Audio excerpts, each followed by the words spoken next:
Dans la dernière vidéo, j'expliquais que des chercheurs avaient réussi à effacer des souvenirs en utilisant des électrochocs, et ça juste après la réactivation d'un souvenir particulier. Cette avancée permettra peut-être dans le futur de développer des nouveaux traitements, notamment pour les formes de dépression sévères qui résistent aux traitements médicamenteux. Mais les chercheurs ont réussi une autre prouesse, qui elle aussi représente une grosse avancée en termes de santé mentale. Une équipe de chercheurs canadiens de l'université McGill a réussi à effacer un souvenir de peur chez un rat du jour au lendemain. Comment ils ont fait? D'abord, ils ont créé un souvenir de peur chez le rat, et pour ça, ils ont utilisé la technique du petit Albert. Alors je ferai une vidéo sur l'histoire du petit Albert et sur l'éthique en sciences, parce que c'était un petit peu un game cette histoire. Ce qu'ils ont fait, c'est qu'ils ont pris un rat et leur a fait écouter à plusieurs reprises un son. Sauf qu'à chaque fois que le son était diffusé, ils envoyaient un choc électrique dans les pattes du rat. Par conditionnement pavlovien, le rat finit par se figer à l'écoute du son, même en l'absence de choc électrique, ce qui montre sa peur. Et là, voilà l'idée. Ils ont refait écouter le son déclencheur au rat, ils ont donc réactivé le souvenir de la peur,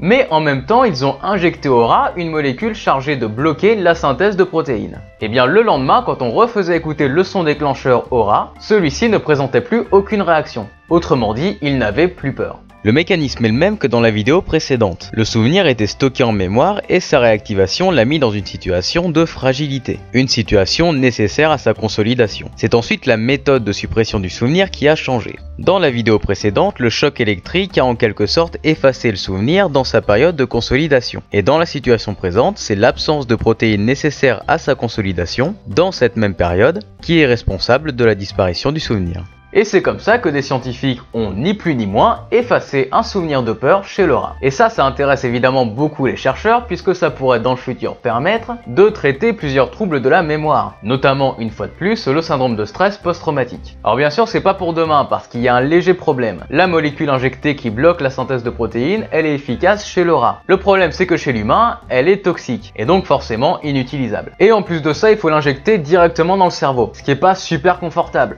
On va se l'avouer. Mais c'est un point de départ intéressant pour le développement de futurs traitements médicamenteux. Si cette vidéo vous a plu, vous pouvez la partager et la liker comme d'habitude. Si vous n'avez pas vu la vidéo précédente sur comment effacer les souvenirs, elle sera en écran de fin et en description. Et bien sûr, abonnez-vous à la chaîne pour ne pas rater les prochaines vidéos. Une troisième et dernière vidéo devrait sortir la semaine prochaine sur le thème de la mémoire. Et pour finir, vous pouvez aller voir mes réseaux sociaux dans la description. Si vous voulez soutenir la chaîne avec un don, ça se passe dans la description sur ma page Tipeee. Et moi je vous dis à bientôt.